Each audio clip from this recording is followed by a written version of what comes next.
Et bonjour à tous, aujourd'hui nouvelle vidéo pour vous présenter un boîtier de domotique, donc une prise connectée proposée par Belking, donc c'est le Wimo Switch. Il va vous permettre de contrôler vos appareils électriques depuis un smartphone. Donc cet appareil est compatible avec des règles IFTTT, donc vous allez pouvoir faire des recettes et une application donc disponible sur votre smartphone, aussi bien sur le Google Play Store que sur l'App Store. Donc il va tout simplement falloir télécharger l'application pour pouvoir contrôler cette prise. Donc cette prise est très simple. Il y a la prise électrique. Au-dessus, vous allez retrouver un bouton pour l'allumer manuellement. Sur le dessus, un voyant de notification pour vous indiquer qu'il est bien connecté à votre Wi-Fi. Au dos, il n'y a strictement rien. Et sur le dessus, vous avez une prise pour le reset si jamais vous changez de réseau Wi-Fi.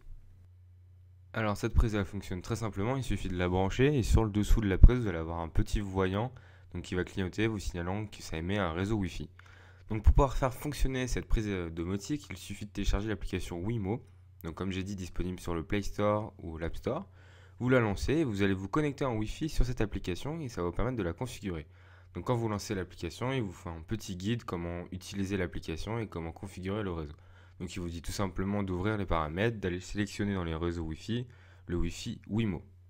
Donc voici le Wi-Fi Wimo que j'ai sélectionné et je vais pouvoir relancer l'application. Donc là, l'application est en train de se connecter au boîtier et sur lequel vous allez pouvoir commencer à faire vos réglages.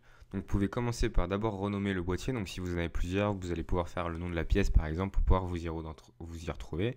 Vous allez pouvoir ajouter un icône et vous inscrire à la newsletter. N'oubliez pas de cocher se rappeler le Wi-Fi pour éviter de faire la configuration à chaque fois que vous éteignez la prise ou si vous la débranchez. Donc une fois que l'application se lance, ça va choisir votre réseau Wi-Fi. Donc vous choisissez votre réseau Wi-Fi. Attention, si vous avez une Freebox, il y a un petit réglage à faire, c'est désactiver le Wi-Fi AC pour que ça fonctionne. Sinon ça ne marche pas. Après vous pouvez le réactiver, ça fonctionnera sans problème. Pour les autres box, je n'ai pas noté de problème particulier, je n'ai pas eu de retour sur internet.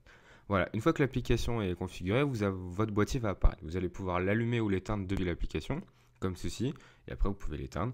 Et le but de ce boîtier en fait de domotique, c'est surtout d'y faire des règles. Donc vous allez pouvoir faire une programmation pour pouvoir l'allumer à une certaine heure. Par exemple, vous décidez que le matin à 7h ça s'allume ou que à 7h30 ça s'éteigne. Vous pouvez également faire un mode absence, c'est-à-dire que dès que vous partez de la maison ou vous revenez, vous pouvez qu'il s'allume ou qu'il s'éteigne. Et après, avec des règles IFTTT, si vous voulez faire un peu un truc fun, si vous recevez un SMS, par exemple, la lampe branchée dessus va se mettre à s'allumer ou s'éteindre. Ça, c'est un peu vous qui pouvez configurer. Il y a plusieurs réglages, vous pouvez faire des règles quotidiennes, des règles que pour le week-end. Donc c'est plutôt assez libre, c'est plutôt pas mal. Donc je rappelle que ce boîtier est disponible pour une cinquantaine d'euros sur Amazon. Et si vous avez des questions, n'hésitez pas à laisser des commentaires et on se retrouve dans d'autres vidéos.